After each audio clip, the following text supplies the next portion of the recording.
Entonces, Carlos, ¿qué es para ti una distinción? Una distinción, recuerdo cuando empecé a formarme en coaching que había que contar distinciones, ¿no? Y el propio concepto de distinción es una distinción. A mí me ayuda a pensar, mis hermanos son médicos y una de ellas es radióloga. Y entonces yo a veces voy a visitarla al hospital, por su cumpleaños o lo que sea, y me enseña una radiografía y yo no veo nada. Pero me da igual, o sea, con suerte distingo que es una rodilla, pero igual es un estómago, no lo sé, la verdad que no sabría decirte. Y mi hermana informa sobre la radiografía. Claro, distingue donde yo no distingo. Es su profesión y por lo tanto ella es capaz de leer lo que está pasando en esa radiografía, que para mí son todas iguales. Además ahora las tiene en el ordenador, con lo cual las gira a 360 grados, puede distinguir. Y otro ejemplo que os puede servir es el tema de la música, ¿no? Yo desde hace mucho tiempo bueno, me dedico a temas de música, canto en coros y en realidad uno cree que la afinación como que se nace con ella, ¿verdad? Dice, no es un don porque afinas, digo, no, la afinación es un entrenamiento. La primera vez que canté en un coro, cuando tenía 15 años, recuerdo que el director nos decía, os bajáis. Y yo decía, no lo distingo, no sé lo que es bajarse. Y luego ya empezaba, quiero el sonido más redondo, lo quiero plano, le falta color. Claro, ¿qué haces con la voz para que salga color? Yo no sabía, ¿no? Claro, con los años y a fuerza de entrenar, empecé a distinguir las notas que se quedaban un poco bajas de la que tocaba, de la que se quedaba alta, el sonido redondo del sonido plano, el sonido con color del sonido más opaco, por ejemplo, y entonces aprendí estas distinciones, es decir, aprendí a distinguir dentro de la nota musical esa precisión. Entonces, esto para mí es el concepto de distinción. ¿Cómo se usa en el coaching? Claro, donde no distingues no puedes actuar. Entonces, lo que no observas no lo puedes actuar. Yo no puedo informar una radiografía porque no distingo. No puedo subir un poquito el tono de voz o darle color si no distingo. Al observar algo que antes no observaba, puedo intervenir y actuar.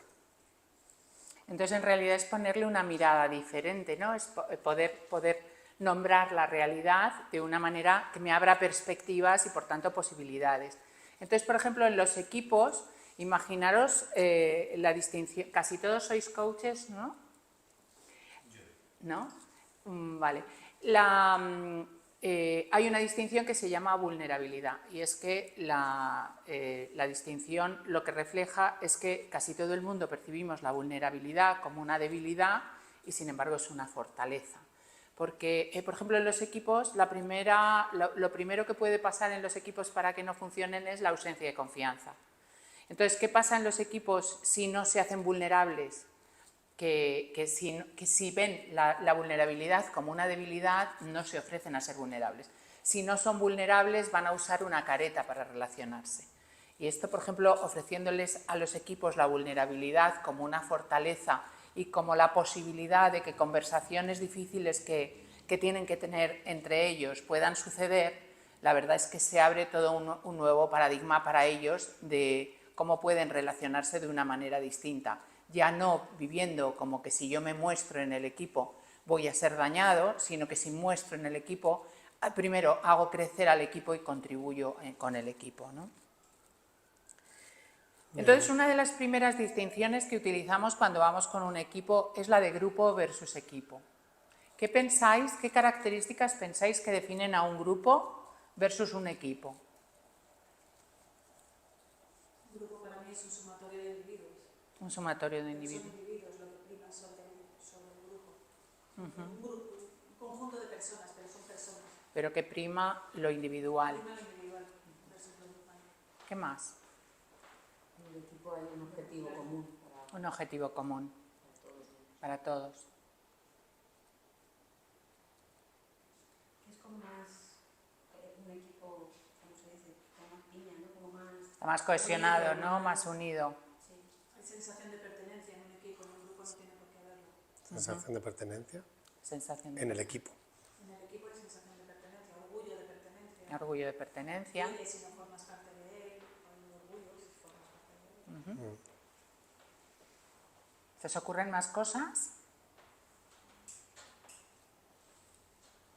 Pues esto, por ejemplo, ponerles la diferencia entre grupo y equipo a un equipo hace que puedan verse y puedan saber dónde están.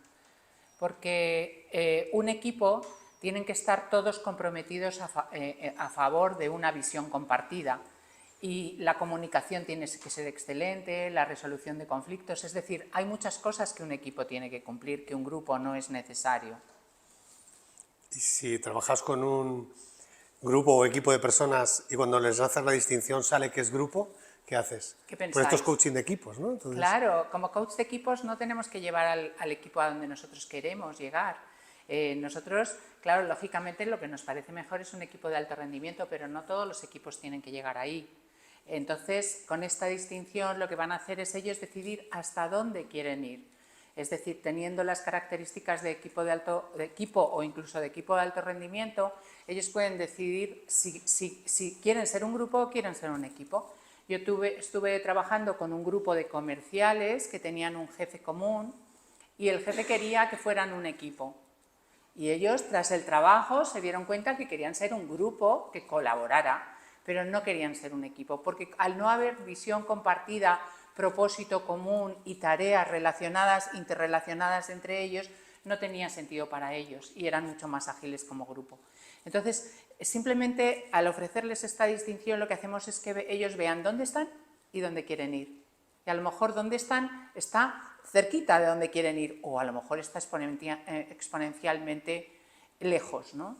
Porque hay equipos que tienen un objetivo común, un propósito común, roles interrelacionados, responsabilidades compartidas y cada uno trabaja en silos. Y entonces ahí sí que les tenemos que acompañar a ser un equipo de alto rendimiento. muy bien.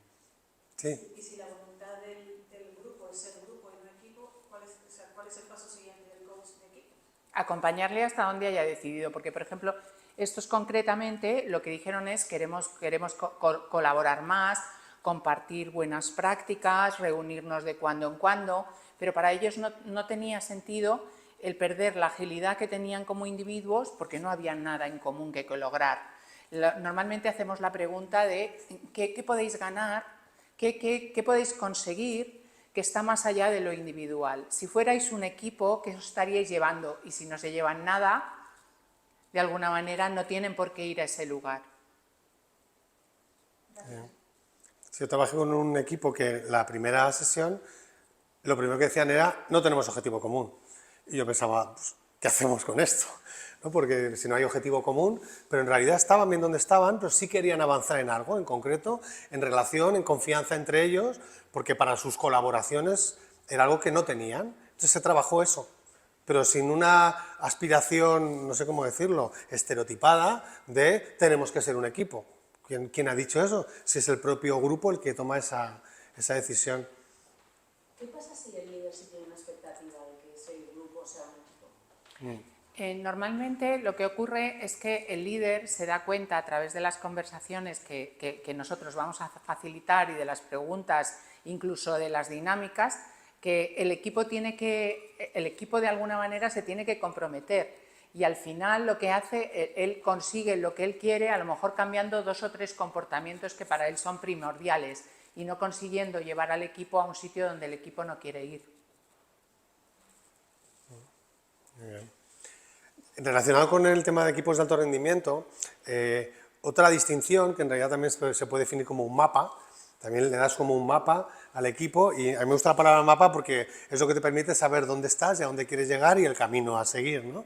Es, que lo habréis oído seguramente, el concepto de seguridad psicológica, muy arraigado tras los trabajos de la profesora de Harvard, Amy Edmondson, y que luego se ha trabajado muchísimo y tuvo mucho auge en la pandemia, porque la seguridad psicológica es como necesito calorcito dentro del equipo cuando hace frío fuera, y el frío fuera era la incertidumbre en épocas sobre todo de pandemia, pero este concepto ya venía de antes, ¿no? Amy, os invito a ver una charla TEDx y mucho material que tiene en la red, lo que propone son 4 cuadrantes en base a 2 ejes, un eje que llama seguridad psicológica, que podríamos llamar confianza o la calidad de la relación entre las personas, que también sería una distinción, ¿no? Relación, y el otro eje que llama accountability, que sería como el desempeño.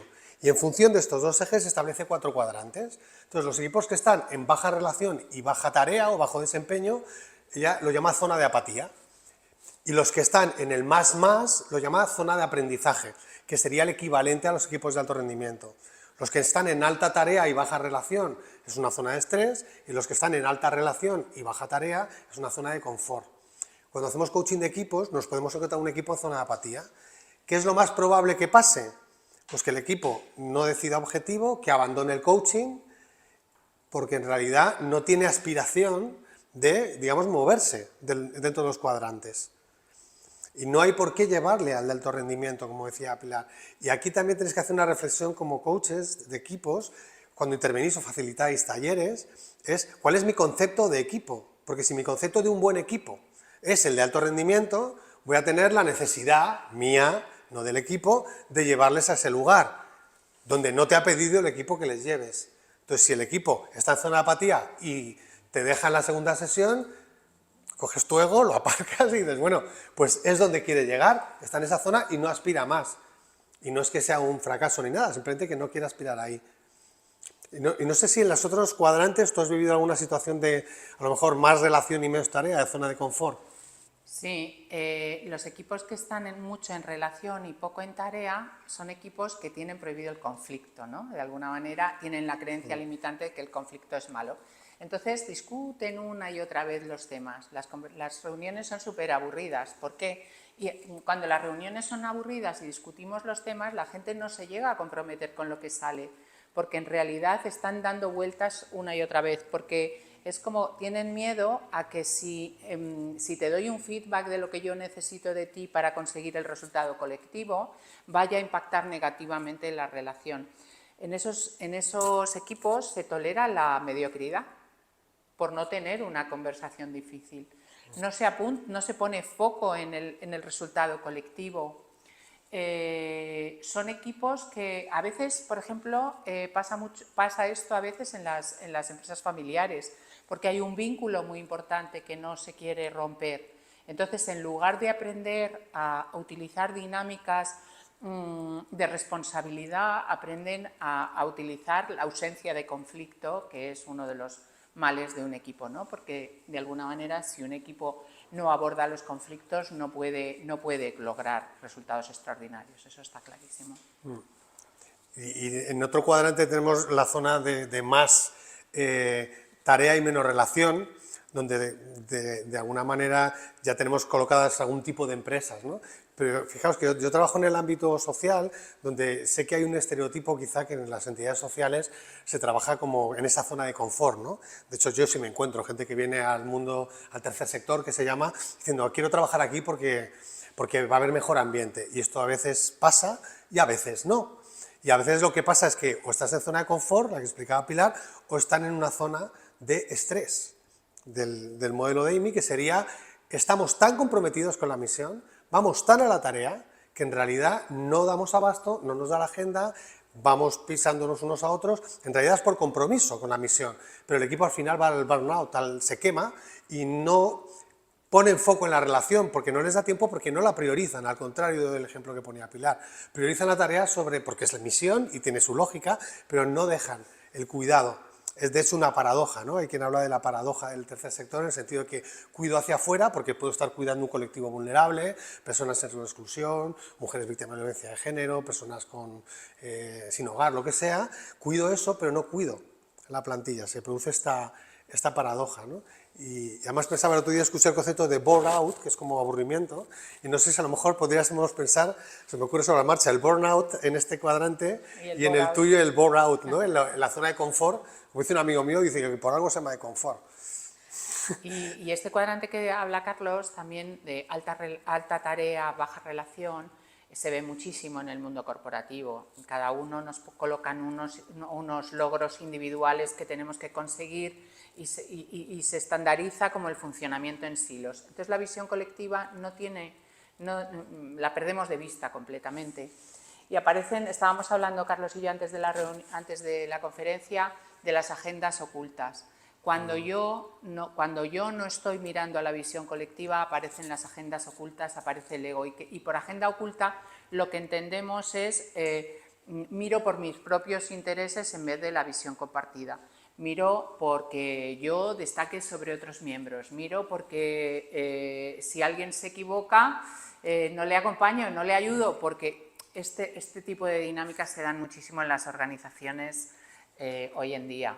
Entonces, ¿cómo trabajamos con ellos? Pues trabajamos mucho, por ejemplo, a través de esta distinción también podría ser productividad y positividad de la relación, porque los equipos que están muy en la tarea se olvidan completamente de la relación y para ellos no es muy importante. Entonces nosotros les ayudamos a que construyan esa relación verdaderamente, para que no solamente se ocupen de la tarea, sino también de la calidad de la relación que les va a hacer que todos puedan remar en la misma dirección. Y es bonito trabajar con estos equipos porque suelen ser escépticos. A mí son sí. los que más me gustan, porque te pones a trabajar con un equipo escéptico con el coaching, porque el coaching trabaja relación y tarea, pero en este caso pone el foco en la relación. Y es como esto del coaching, cuando son escépticos, no sé por qué dicen el coaching, esto del coaching, sí, es como, ¿esto cómo funciona? Y entonces, a mí me gusta porque tienes que aguantar ahí 1 o 2 sesiones, pero luego en realidad ves cómo el equipo ve que efectivamente se puede ser más productivo cuando puedo, desde la mayor confianza contigo, confrontar, decirte, oye, si haces eso por tu cuenta y yo por la mía, no vamos a llegar a un objetivo común, pero tengo la valentía de decírtelo desde la confianza. Y esa confianza se genera gracias al proceso de coaching, ¿no? Al final los escépticos suelen ser los más fáciles. Y a explicar mucho nuestro rol, porque ellos se creen que nosotros les vamos a enseñar algo, entonces desde ahí se defienden, porque es como alguien externo va a venir a enseñarme cómo dirigir mi equipo, cómo ser un miembro de este equipo, cómo lograr los resultados. Entonces ahí nosotros tenemos que encuadrar muy bien que nuestro rol es facilitar, acompañarles a que pase lo que ellos definan que quieren que pase. Entonces, sin apegos, sin intención y con humildad. Vale. Pues pasamos al iceberg. Venga, Vale. dale. Pues una de las distinciones que utilizamos es el iceberg, que los que os habéis formado en coaching sabéis que hay distintos niveles en los que mirar y en distintos niveles en los que indagar en una persona, ¿no? Está el nivel de lo exterior, que es lo que te cuenta, está el nivel de las emociones, que ya no se ven tanto, ya empezamos a entrar en la zona de agua del iceberg, ¿no? Que es qué le está pasando en su mundo, cómo se siente. Luego pasamos al mundo de qué creencias tiene, que le potencian, qué creencias tiene que le limitan, qué valores, y luego a la identidad, quién es, quién quiere ser. Entonces, en esos 4 dominios que le llamamos nosotros también indagamos con los equipos. Entonces, en esa parte exterior del cuerpo, le llamamos cuerpo, lo que estaremos nosotros observando es qué hacen ellos, cómo se sientan. Se sienta el jefe al lado del mismo siempre, hay 2 que se sientan enfrentados. También tenemos en cuenta, por ejemplo, en las reuniones, cómo se comportan en las reuniones, qué pasa en las reuniones, cómo gestionan el tiempo de las mismas, y ahí les hacemos como devoluciones sobre hechos concretos que nosotros estamos viendo que pueden simplemente hacerles reflexionar, porque en el fondo una distinción es algo que te haga reflexionar para que te abra perspectivas. Entonces, por ejemplo, si siempre se dejan un tema, en las reuniones se dejan un tema que lo consideran importante pero se lo dejan para el final y no da tiempo, se le devuelve este hecho. O si se ponen 8 puntos del día y solamente abordan 2, se les devuelve este hecho. Es decir, se les confronta con un tipo de preguntas que corresponden a lo que vemos, ¿no? Sí, importante. También es súper importante el lenguaje no verbal. Nosotros, ¿qué devoluciones les podemos hacer desde el lenguaje no verbal? Por ejemplo, quedaros quietos. ¿Qué significan estas posturas? Nosotros no les vamos a decir lo que significan, pero sí que hacemos un momento de inflexión para que ellos abran una perspectiva de algo que no están viendo. Y a lo mejor están todos con el móvil, así, están en plena reunión, ¿vale? Entonces, el aprendizaje para ellos lo extraen ellos, no les decimos nosotros. Pero ellos extraen qué nos pasa como equipo cuando estas son las posturas que tenemos. Sí, iba a decir justo eso, que es importante esto último que dice Pilar, ¿eh? No vamos a decir, fíjate cómo os habéis sentado o he visto que, simplemente a lo mejor les haces reflexionar sobre cómo están sentados o que se sienten de otra manera y cambien la reunión, es decir, es puro coaching, no hay juicio, simplemente devolución de la observación, ¿vale? Porque estamos en modo distinción y la distinción es que vean algo que no veían antes. No algo que yo estoy viendo porque soy un coach muy listo, yo he trabajado con muchos equipos y les voy a decir que tú te sientas a la derecha del jefe, del líder y esto significa tal. No, no hacemos ese tipo de intervención, sino que simplemente devolvemos lo que pasa. Y suceden cosas, ¿eh? A veces simplemente cambiarlos de lugar. Si bajamos en el iceberg, por eso la idea del iceberg, porque cada vez es un poquito más oculto, esto que dice Pilar, la psicogeografía, la posición, el tiempo es más visible, vamos a una parte que ya no es tan visible, pero todavía se puede observar, que es la emoción. La parte de emoción sería el segundo dominio, digamos, tiene que ver con cuál es la emoción que está habitando el equipo en ese momento. Lo trabajamos con los equipos muchas veces preguntándoles, pero no es fácil preguntarles qué emoción tenéis, porque además sabéis que en las organizaciones normalmente no se verbalizan las emociones. ¿Qué? ¿Te dicen qué? Como, no, pero yo aquí no puedo decir que estoy enfadado, digo, ¿estás enfadado? Sí, pero no voy a decirlo. Ah, bueno, pues di que estás incómodo, o molesto, o disgustado, eso sí, ¿no? Entonces les devuelves cómo se siente el equipo en un momento determinado. Y al preguntarles a qué emoción te lleva esto que está pasando, ahora toman conciencia y visitan, y esto es muy parecido al coaching individual, visitan un dominio que no están visitando antes. Porque a lo mejor están pendientes de quién tiene la palabra, están pendientes de la discusión, del debate sobre presupuestos, pero no están pensando en qué emoción estoy sintiendo yo cuando interactúo con el resto del comité de dirección, por ejemplo.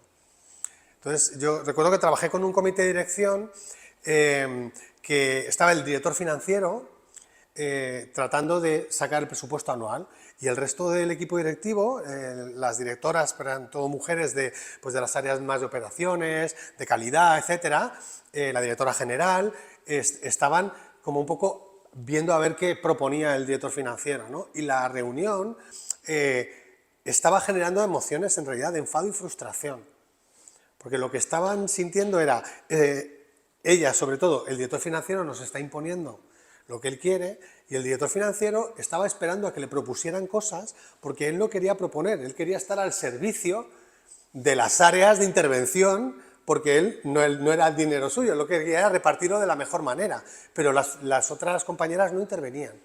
Al preguntarles sobre el dominio emoción, se dieron cuenta que estaban enfadados y frustrados. Y esto tenía que ver con que las creencias que había debajo eran, tú no me estás dejando elegir, director financiero, no me estáis proponiendo nada, al final me toca elegir a mí solo.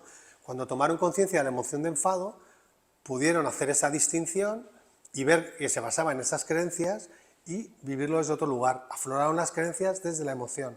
¿Se ve esto?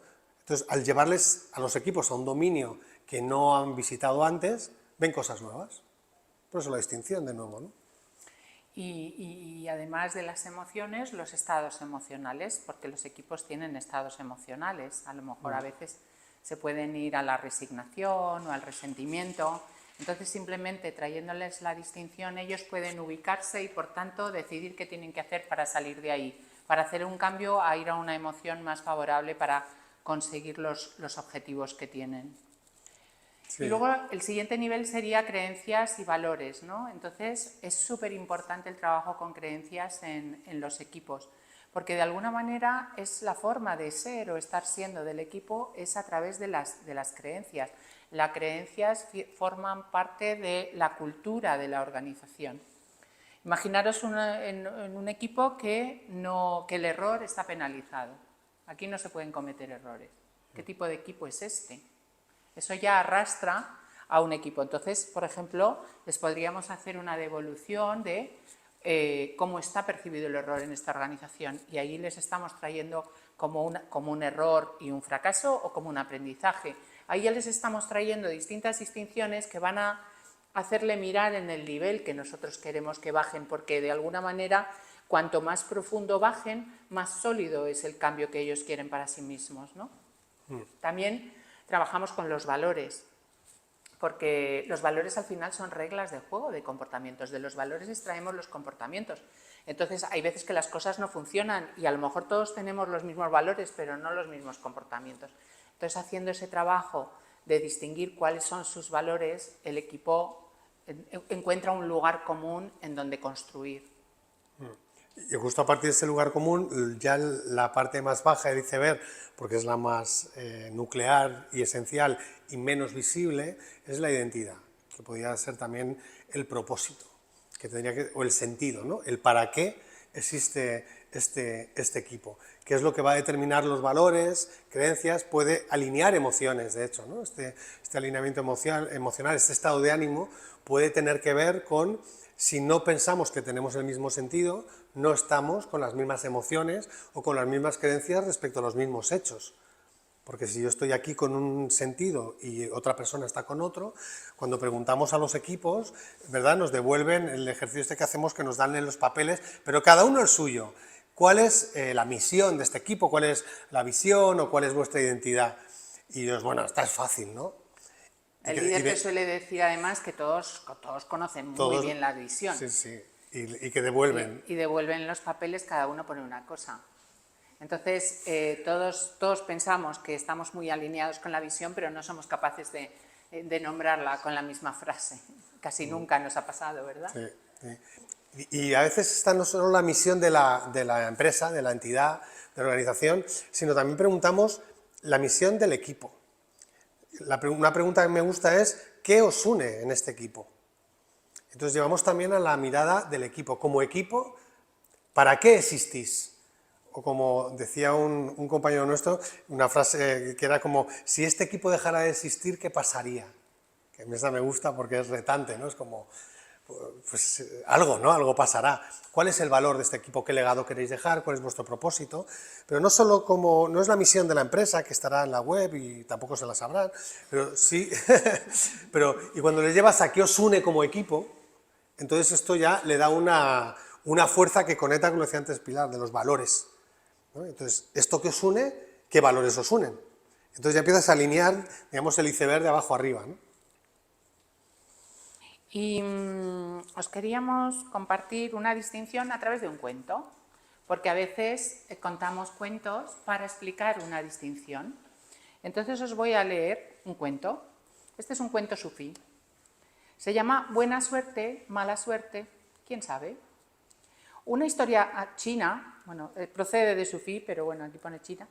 Una historia china habla de un anciano labrador, viudo y muy pobre, que vivía en una aldea también muy necesitada. Un cálido día de verano, un precioso caballo salvaje, joven y fuerte, descendió de los prados de las montañas a buscar comida y bebida en la aldea.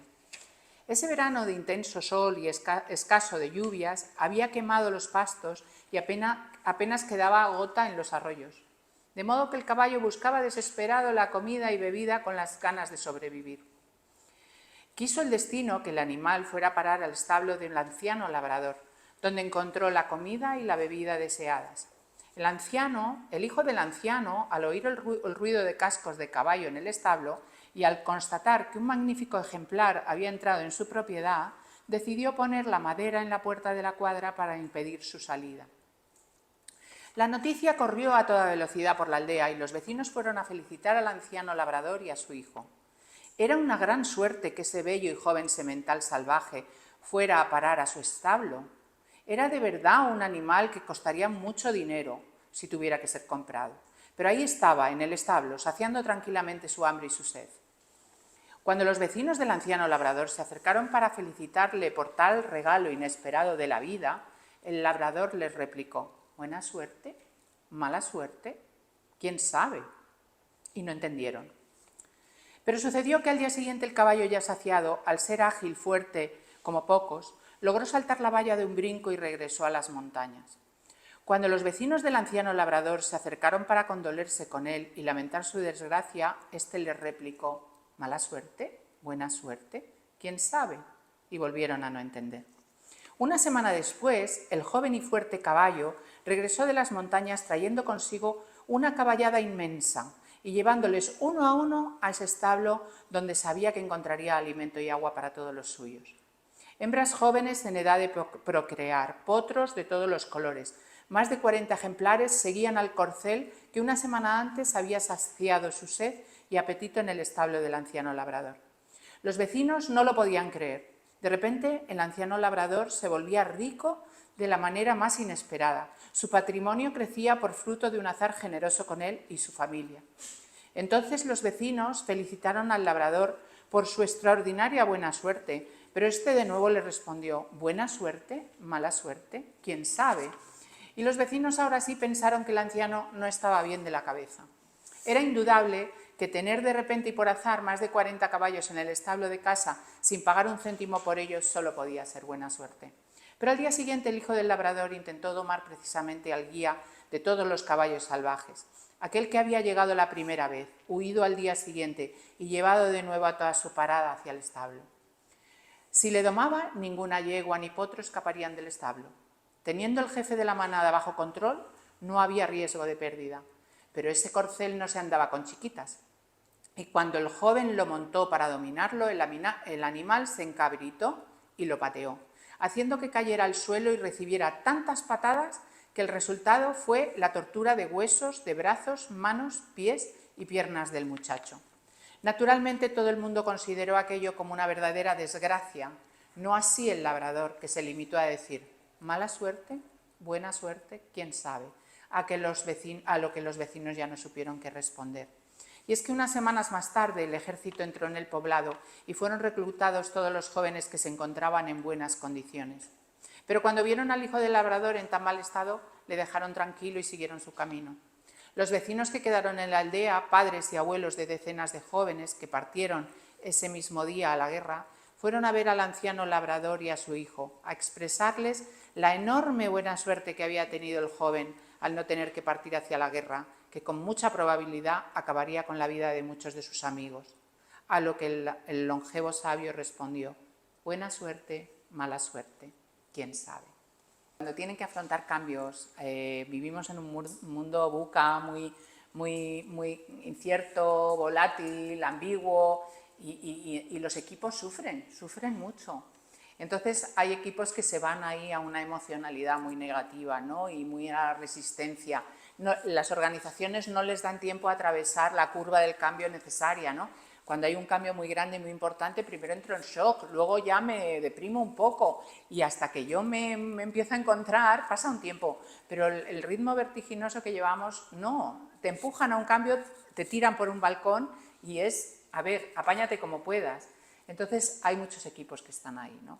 Entonces nosotros utilizamos este cuento para que realmente ellos puedan ver los quién sabes de sus cambios en el pasado y puedan ver cómo ellos han superado otros cambios en el pasado que veían como qué desgracia y sin embargo han sacado su resiliencia y han podido sobreponerse a ello, y en realidad funciona muy bien para hacer como ese cambio de mentalidad que hace falta para que un equipo coja la responsabilidad.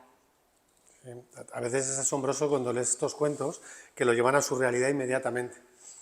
O sea, lo han conectado con cosas que les pasan, que tú desconoces, pero no hace falta que las conozcas, con que ellos se den cuenta es suficiente. Entonces es una forma de trasladar, porque también una clave en las distinciones, por eso es interesante también este ejercicio, ¿no?, que hace Pilar, es cómo traslado la distinción. ¿Qué hago? ¿Les cuento los 4 cuadrantes de Amy Edmondson, tal? ¿Les hablo del iceberg? A veces no vas a poder hacer eso, tienes que dejar una pregunta y preguntar por la emoción, leer un cuento, establecer un mapa y el equipo tiene que verse reflejado ahí. Entonces es interesante ver cómo el equipo recoge tu forma de trasladar la distinción, que yo diría que es una de las cosas más retantes a veces para el coach, ¿no? La habilidad de trasladarla. Y por ejemplo, nosotros les preguntaríamos: ¿cuáles son vuestros momentos? ¿Quién sabe? ¿Qué habéis vivido? ¿Cuáles son vuestras desgracias? ¿Quién sabe? Y revisitándolas ellos pueden ver qué aprendizajes han tenido y qué han hecho como equipo para solucionarlo. Y por tanto, esos cambios que tienen a futuro, ¿qué recursos tienen para resolverlos? ¿Y qué juicios están haciendo sobre esos cambios que tienen a futuro? Muy bien, pasamos a la siguiente. Otra distinción bastante intuitiva y sencilla es hablar de pasado, presente y futuro. Es decir, devolver al equipo en sus conversaciones cuánto están de presentes o sí, cuánto están de presentes estos tres momentos, estos tres tiempos en función de las posibilidades que pueden abrir o no. Entonces, ¿qué le podrías preguntar, Pilar, ya que hacías alguna pregunta sobre el cuento, ¿no? ¿Qué le puedes preguntar a un equipo para que, no decir, bueno, pasado, presente y futuro, esto ya sabemos que existe? ¿Cómo haces para que Sí, se por distingan? ejemplo, les podemos preguntar, a ver, en esta conversación, en esta reunión que estáis teniendo, ¿qué porcentaje estáis en el pasado, en el presente o en el futuro? Imaginaros que dicen, pues estamos un 40% en el pasado y el resto repartido. Un equipo, todos los tiempos verbales hay que utilizarlos porque en las reuniones hay que hablar de todo. Pero si, por ejemplo, tienen que tomar un plan de acción y la agenda va de tomar un plan de acción, si están un 40% en el pasado, realmente no está siendo efectivo. Entonces nosotros simplemente lanzamos la pregunta y les preguntamos, ¿qué queréis hacer con ello? Pero en ese momento el equipo reflexiona y a partir de ese momento ya empieza a actuar de una forma diferente. No hace falta explicar nada, simplemente con la pregunta. También les preguntamos si vemos que es un equipo que todo el rato trae cosas antiguas del histórico, que están lastrando. También les preguntamos qué piensan que un equipo que está en el pasado, qué cosas son posibles para un equipo que está en el pasado y qué cosas no son posibles.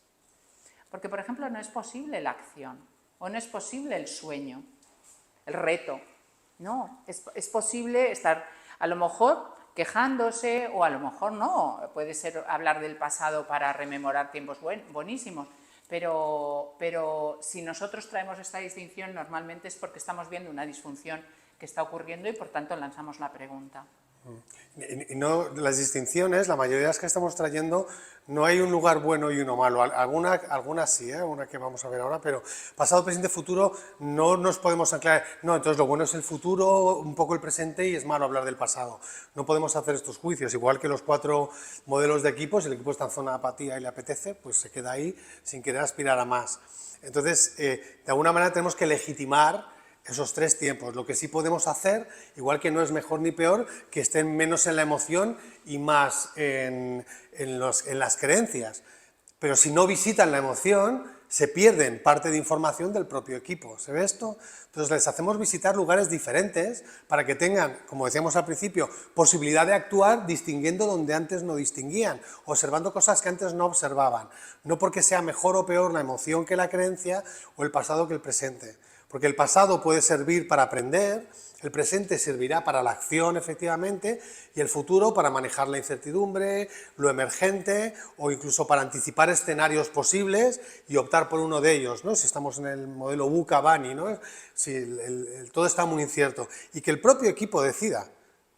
Pero simplemente trasladar la distinción. Si vemos que están mucho en el pasado, ¿qué pasa si les llevamos? Y hacemos estas preguntas de presente y futuro, pero no desde un lugar como coaches en el que ya están con el pasado otra vez. Así como van a llegar a la acción. No, simplemente te das cuenta, tú tienes las distinciones en la cabeza y dices, les va a venir bien esto, a lo mejor. Que distingan ahora estos 3 espacios temporales, ¿no? Y también a veces el pasado hay que honrarlo. Por ejemplo, un caso que os puedo poner de una empresa familiar, tenía mucho histórico con muchas cosas que habían pasado, porque a veces en las empresas familiares se favorece a un miembro o hay desigualdades o se rompe algún principio sistémico de orden, pues lo típico que de repente el pequeño le hacen el líder, cosas de este tipo.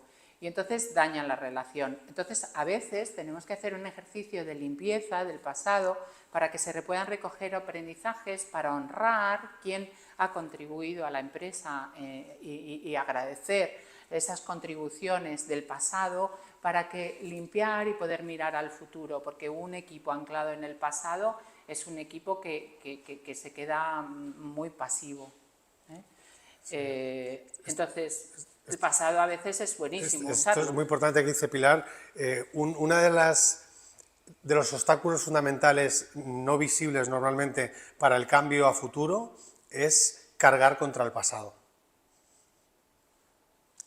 Porque la organización está donde está gracias a ese pasado, y eso es honrar.